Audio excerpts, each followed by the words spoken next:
In the state of a pandemic, what better place to find peace than the deserted university grounds?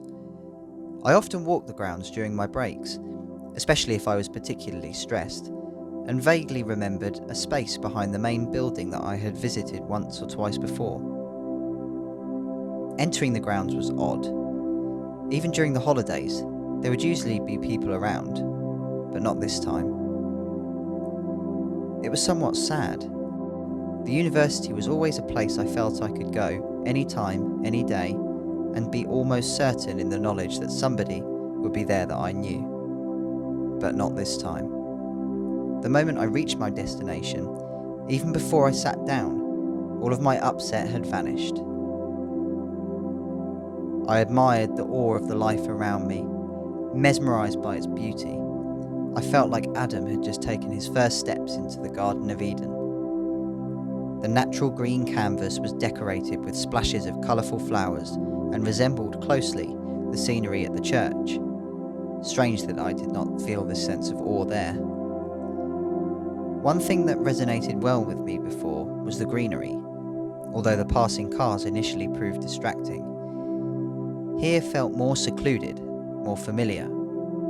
I was confident that this would prove to be a pleasant experience, and I was still yet to meditate.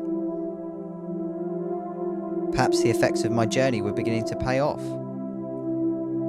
As I took my position on the bench nearby, I completed my rituals and relaxed. As I began to cleanse my body of negative energy, my muscles sank into the wood beneath me. This time, it took no time at all to recline into a meditative state. My experience resembled that of the car park.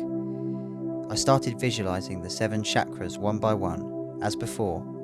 Usually, the thoughts I observed while meditating came frequently, even at home, and it was especially the case in the public areas I had travelled to.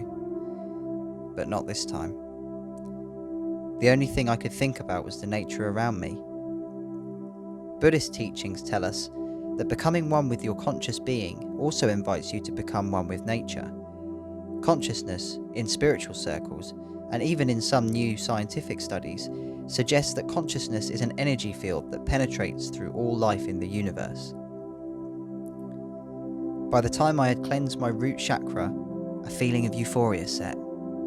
My airways expanded, allowing oxygen to pour through my body. I would stay here forever if I could. But as the saying goes, it had to come to an end sooner or later.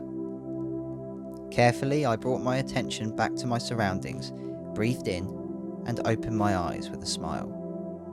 I wanted to be sad for ending, but my mind wouldn't let me. Taking one final look around, something caught my eye. A security guard by the name of Murray approached me and respectfully asked me to leave due to lockdown restrictions. The Garden of Eden had become the CIA headquarters in a timeless second. I'd then head back to my claustrophobic 2-bedroom flat, left only with a distant memory of euphoric bliss. It was then that I realised I had found peace during this pandemic, briefly. But the crucial point in meditation is not the meditation itself. It's putting what you learn about yourself during the meditation to practice in your life.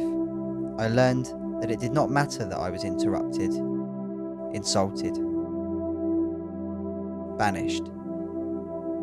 It's a gradual process, and the art of meditation, once learned, will never be forgotten.